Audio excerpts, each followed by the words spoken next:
పరిశుద్ధ గ్రంథం మొట్టమొదట తెస్సలోనికులకు రాసిన పత్రిక 4వ అధ్యాయం 3వ వచనం. ఈ వాక్య భాగములో మనం చూడగలిగితే చదువుకుందాం. మీరు పరిశుద్ధులగుటయే అనగా మీరు జారత్వానికి దూరముగా ఉండుటయే దేవుని యొక్క చిత్తం అని ఇందులో మనకు చెప్పబడుతూ ఉన్నది. ఒక వ్యక్తి యొక్క విషయములో దేవుని యొక్క చిత్తం అనేది ఏమై ఉన్నదో ఈ వాక్యం మనకు తెలియపరుస్తూ ఉంటున్నది. దేవుడు ప్రతి ఒక్క వ్యక్తి విషయంలో కూడా తన చిత్తం జరగాలి అని దేవుడు చాలా ఇష్టపడుతాడు. అయితే దేవుడు ఇష్టపడినట్టుగా ఆయన యొక్క చిత్తములో జీవించని వారు ఎందరో, జీవించువారు కొందరు. అయితే దేవుడు మాత్రం సంపూర్ణముగా ప్రతి వ్యక్తిలో కూడా తన చిత్తము జరగాలన్నదే. దేవుని చిత్తం ఏమిటి అని పరిశుద్ధ గ్రంథంలో మనం చూచినప్పుడు చాలా విషయాలు మనకు బోధింపబడడం అన్నది జరుగుతుంది. అందులో ఒక్కటి ఏమిటి అంటే గాన మీరు పరిశుద్ధులుగా ఉండాలి అని, అనగా జారత్వానికి మీరు దూరముగా ఉండాలి అని దేవుని యొక్క చిత్తము. దేవుడు ఈ భూమి మీద కొద్దిమంది సేవకులను దేవుడు ఏర్పరుచుకుంటాడు.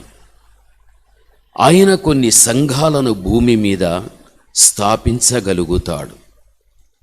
ఆ సంఘాలలోనికి అనేక మందిని దేవుడు ఆకర్షించి సంఘములో కూర్చోబెట్టగలుగుతాడు. అయితే సంఘానికి వచ్చే ప్రతి వ్యక్తి కూడా దేవుని యొక్క చిత్తం అనేది ఏమిటో సేవకుని యొక్క మూలమున దేవుడు తన వాక్యంతో మాట్లాడడం జరుగుతుంది. అనేక మంది దేవుని యొక్క సేవకుని యొక్క మూలమున దేవుడు తన వాక్యాన్ని అందించేటప్పుడు ఇది దేవుని యొక్క చిత్తం మన పట్ల అని సంఘానికి వచ్చేటువంటి ప్రతి ఒక్క వ్యక్తి కూడా గ్రహించేటట్టుగా, వారికి అర్థవంతమయ్యేటట్టుగా దేవుడు మాట్లాడడం జరగగలుగుతుంది. అయితే అనేక మంది వ్యక్తులు దేవుని యొక్క చిత్తం అనేది తాము తెలుసుకున్నప్పటికీ కూడా ఆయన చిత్తాన్ని ప్రక్కన పెట్టి తమ చిత్తం ఏదైతే ఉందో ఆ విధముగా నడుచుకునేటువంటి వారు ఎంతోమంది లోకంలో మనకు కనిపిస్తూ ఉంటున్నారు. ఎవరి సంగతి ఎలా ఉండినా వారి ఎడల దేవుని సంకల్పం ఏదైతే ఉన్నదో అది తప్పనిసరిగా జరుగుతుంది. నేడు దేవుని వాక్య ప్రత్యక్షతను అనుభవిస్తున్నటువంటి నీ వ్యక్తిగత జీవితంలో దేవుని యొక్క చిత్తాన్ని సంపూర్ణముగా నీవు జరిగించాలి అని దేవునికున్న మంచి అభిప్రాయం. అసలుకు దేవుని చిత్తం ఏమిటి అంటే, ఎవరు కానీ భూమి మీద అపవిత్రులుగా ఉండక ప్రతి ఒక్కరూ కూడా పవిత్రులుగా ఉండాలి. మీరు పవిత్రులుగా ఉండాలి అంటే జారత్వానికి మీరు ఏంగా ఉండాలి? మీరు దూరముగా ఉండాలి అని బైబిల్ చెబుతూ ఉంది. జారత్వము అనేది శరీరానికి సంబంధించినటువంటిది. ఇది ఆత్మీయతకు భిన్నముగా పనిచేసేటువంటిది. ఈరోజు మనుష్యుడు క్షణకాల సంతోషాన్ని కలిగించేటువంటి శరీర కార్యాలకు తన జీవితాన్ని అప్పగించి తన యొక్క పరిశుద్ధతను పూర్తిగా మనుష్యుడు అందులో జీవించకుండా దానికి దూరంగా ఎంతోమంది బ్రతుకుతూ ఉంటున్నారు. ఈరోజు మనము గమనిస్తే పాత నిబంధన కాలములో ఒక మాట, క్రొత్త నిబంధన కాలములో మరో మాట.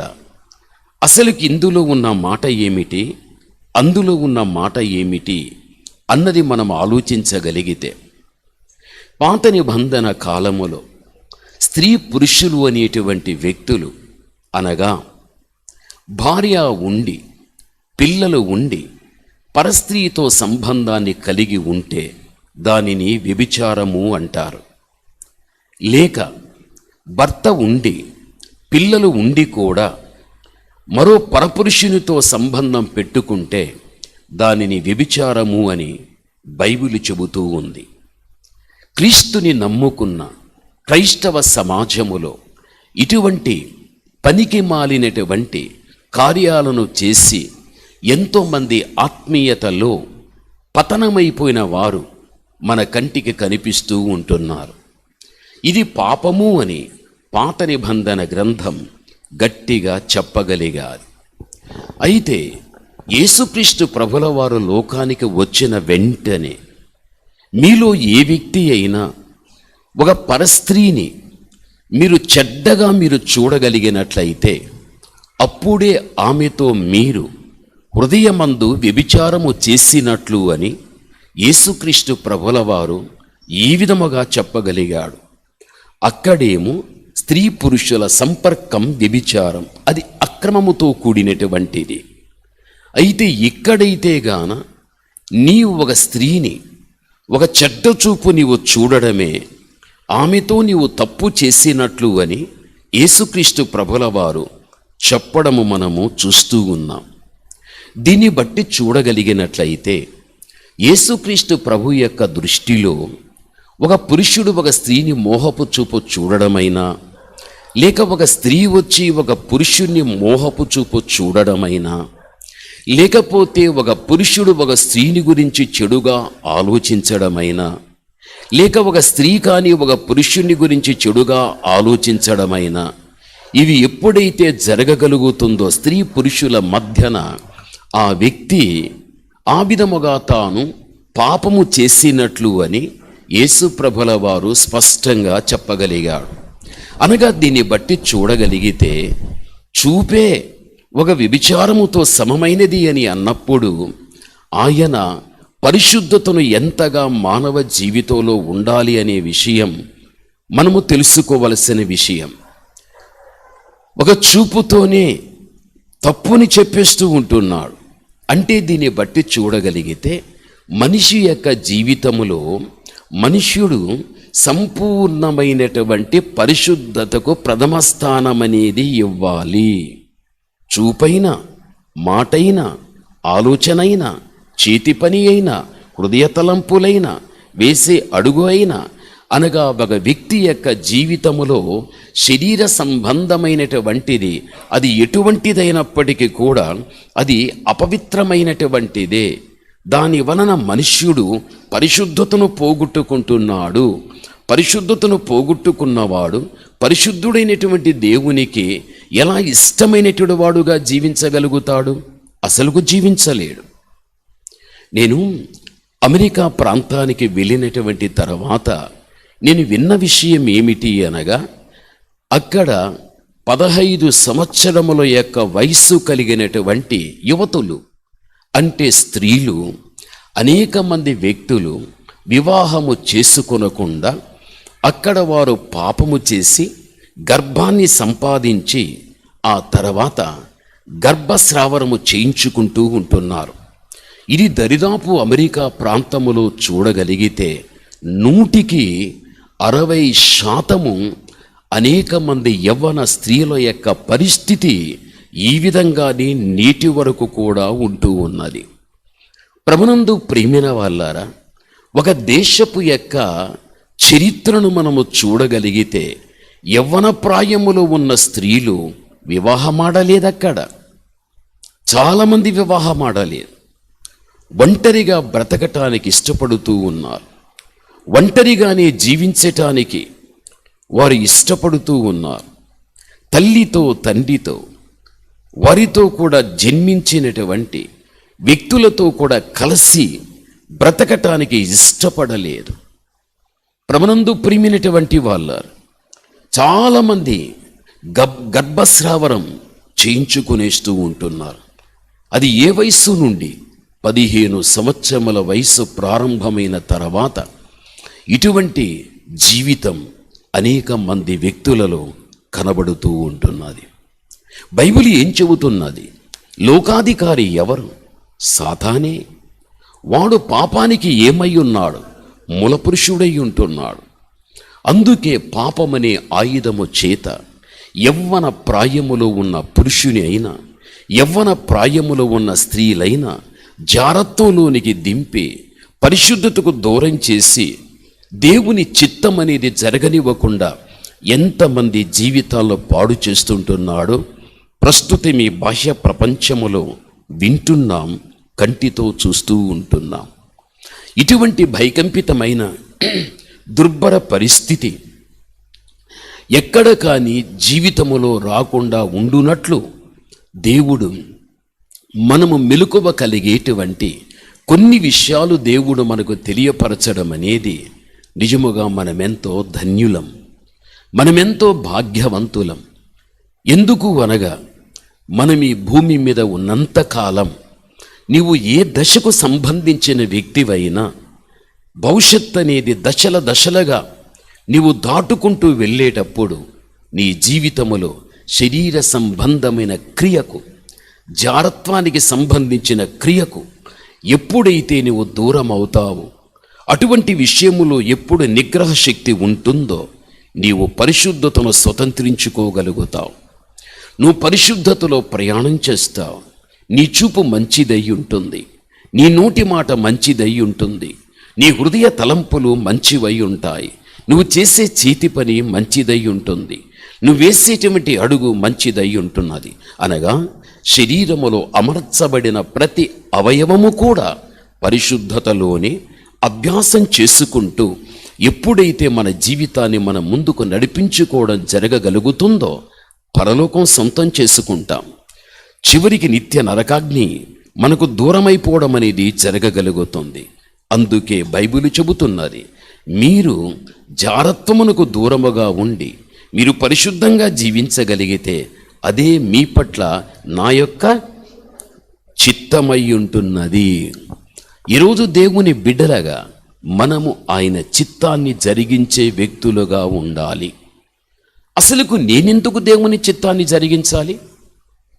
నేనెందుకు దేవుడు చెప్పినట్లుగా నేను బ్రతకాలి అంటే, ఆయన చెప్పినట్లు ఎందుకు బ్రతకాలంటే, ఒక తల్లి గర్భములో నీవు పుట్టినది మొదలుకొని నువ్వు చనిపోయేంత వరకు కూడా ఈ భూమి మీద నిన్ను దేవుడు ఏ విధముగా నిన్ను దీవిస్తున్నాడో, ఏ విధంగా ఆశీర్వదిస్తున్నాడో, ఏ విధంగా పోషిస్తున్నాడో, ఎటువంటి సహాయాన్ని చేస్తున్నాడో, నీ జీవితములో నువ్వు అనుకున్నవి లేక ప్రార్థనాపూర్వకంగా అడగగోరినవి ఏవైతే ఉన్నాయో వాటన్నిటిని కూడా దేవుడు నీకు ఇస్తూ నిన్ను ఎంతో సంతృప్తిపరిచి నడిపించేటప్పుడు నీవు ఆయన కృతజ్ఞతగా ఆయన చెప్పినట్లు నీవు వినాలి.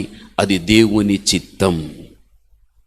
దేవుడు మనకి ఏమీ చేయకుండా నీవు నా చిత్తములో జీవించు అంటే కొంతసేపు ఆగి మనం ఆలోచించవలసిన వ్యక్తులమై ఉంటున్నాం.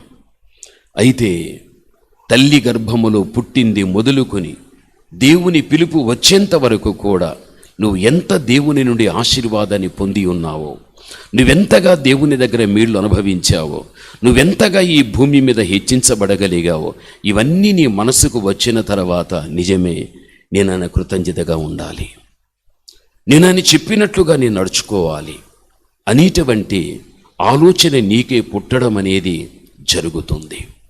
రెండవదిగా, ఇటువంటి చక్కని జీవితం జీవించి దైవ చిత్తాన్ని జరిగించే మనకు మరో ఆయన చిత్తం ఏమై ఉన్నది అంటే, నీవు బైబిల్ గ్రంథంలో నీవు చూడు, మొట్టమొదట పేతురుకు రాసినటువంటి పత్రిక నీవు చూడగలిగితే 3వ అధ్యాయం 17వ వచనాన్ని చదువుకుందాం.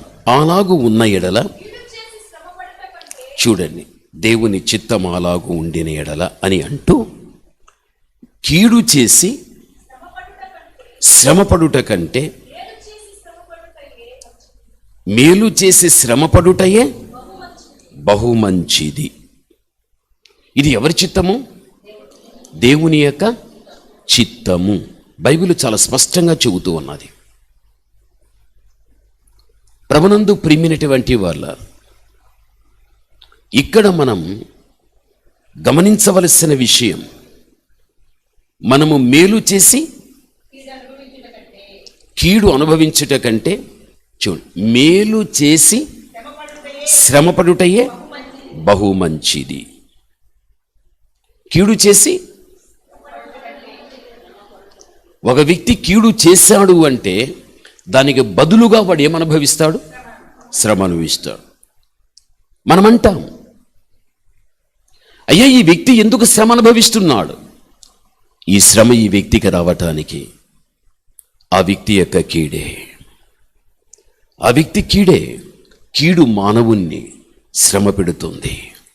అయితే ఒకవేళ మనము మాత్రం మేలు చేసి శ్రమపడడం జరగగలిగితే అది మంచిది అన్నాడా, లేకపోతే బహుమంచిది? బహు, ఇది ఈ పదం, దీనికి మించినటువంటి మరో పదము లేదు. బహుమంచిది. ఎన్నోసార్లు మీరు అంటూ ఉంటారు ఏడ్చుకుంటూ, పలానా వ్యక్తి నేను ప్రేమించా, నా సహకారాన్ని ఇచ్చా, ఎంతో నా చేయుతనిచ్చా, జీవితంలో నేను చూపించిన ప్రేమ ఆ వ్యక్తిలో కూడా నేను చూడగలుగుతానని కూడా, స్త్రీగా స్త్రీ విషయంలో, పురుషుడుగా పురుషుడి విషయంలో నువ్వెంత త్యాగం చేసుకొని జీవించగలిగావు. సాటి వ్యక్తుల మధ్యన నువ్వు చూపిన ప్రేమకు ఎక్కడ కానీ ప్రతి ప్రేమ దొరకలేదు. నీవు చూపిన దయా, కనికరం, వాత్సల్యతకు ఎక్కడ కానీ తిరిగి అది నువ్వు చూడలేకపోయావు ఇతరులో కూడా. ఒక్కొక్కసారి వారు నేను మోసం చేసినప్పుడు, ఒక్కొక్కసారి నేను వారు కష్టపెట్టినప్పుడు, ఒక్కొక్కసారి వారు నేను ఇబ్బంది పెట్టినప్పుడు నీవేమనుకుంటావో తెలుసా? నేను చూపిన ప్రేమ వారికి అర్థం కాలేదా? నేను వారికి చేసిన పరిచర్య వారికి అర్థం కాలేదా? నేను వారికి చేసిన సహాయం వారికి అర్థం కాలేదా? వారు ఎంత క్లిష్ట పరిస్థితుల్లో ఉన్నప్పుడు ఎంత నేను ఆదుకుని ఆదరించగలిగితేనో వారికి అర్థం కాలేదా? ఎందుకు నా విషయంలో ఒక శత్రు మీద ప్రతీకారాన్ని తీర్చుకునేటట్టుగా నన్ను ఎంతగానో ఇబ్బంది పెట్టి ఏడ్పించేసి కృంగదీస్తుంటున్నారని ఎన్నోసార్లు నీ జీవితంలో నువ్వు అనుకోగలిగావు. నువ్వు దేవుని కుమార్తెవు, నువ్వు దేవుని కుమారుడవు, నువ్వు మేలు చేశావు. అయితే నువ్వు మేలు చేసి ఒకవేళ ఇతరుల ద్వారా నువ్వు శ్రమ పడినప్పటికీ కూడా అది నీకు బహుమంచిది. బహుమంచిది అంటే దేవుడు నీ బ్రతుకు దినములలో నీకు మంచి రోజులు ఇస్తాడు. నీకు దేవుడు మంచి చేస్తాడు. ఆ రోజులలో, ఆ మంచిలో నువ్వు ఎంత పొందాలో సంతోషం, నువ్వంత పొందగలుగుతావు. అందుకే కీడు చేసి శ్రమ అనుభవించడం కంటే మేలు చేసి శ్రమ అనుభవించడం బహుమంచిది.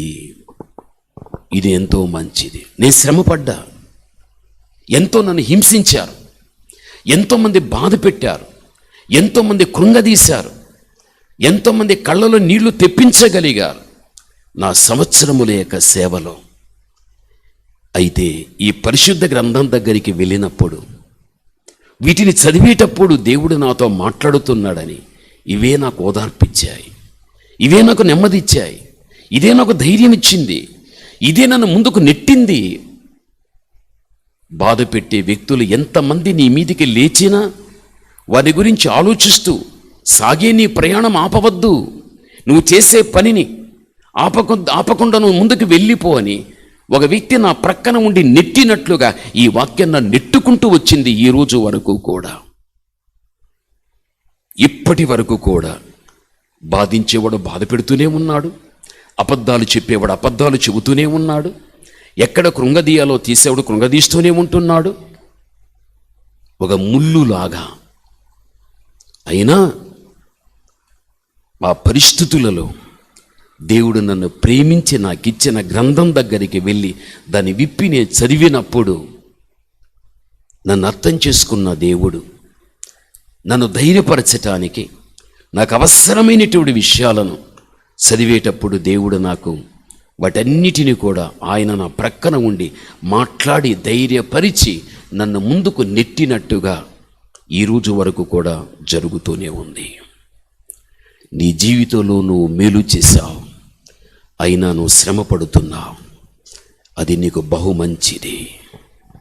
అలా హింస పెట్టి బాధ పెట్టే వ్యక్తుల దగ్గరే సేవల్లో వారు సిగ్గుపడేటట్టుగా తలగా దేవుడు పెట్టాడు, వారు అసూయ పడేటట్టుగా తలగా నీ దేవుడు పెట్టాడు. అందుకే అన్నాడు, శత్రువుల దగ్గర నేను నీకు ఏది సిద్ధం చేస్తా?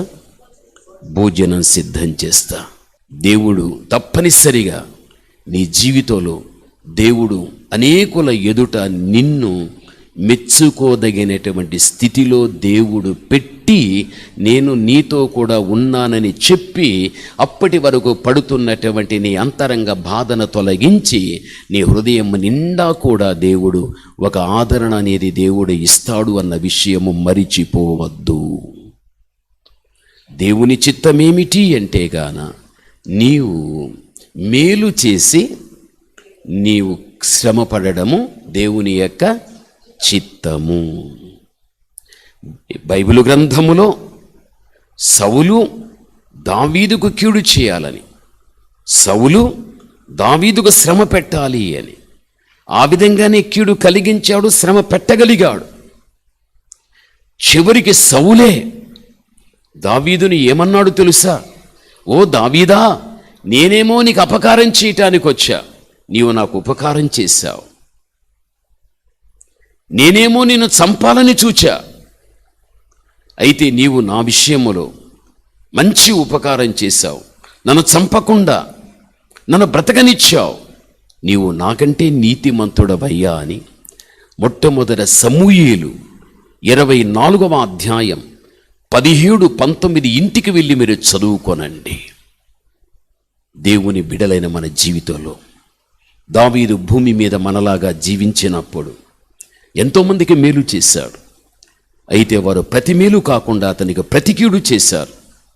అయినా దాన్ని అనుభవించాడు, శత్రువుల చేతనే సాక్ష్యం చెప్పించుకున్నాడు, మాది అపకారం నీది ఉపకారం,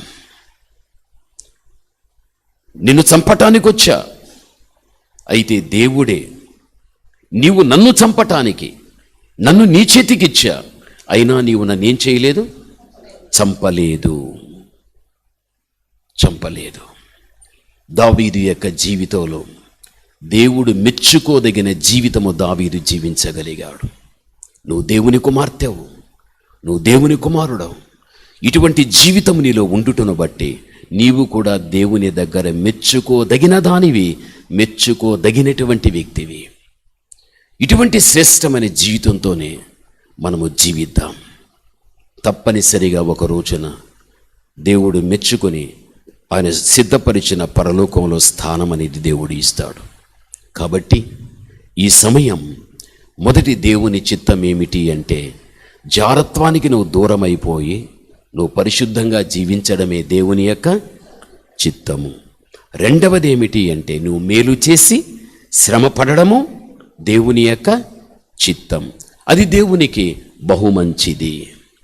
కాబట్టి దేవా, నా జీవితం ఆ విధంగా ఉండటానికి, మీ చిత్తములో జీవించటానికి సాయం చేయని మనం అడుగుతూ ఆ విధంగా మనం పయనించగలిగితే ఆ దీవెనలే, ఆశీర్వాదాలే ఎన్నో మనకుంటాయి.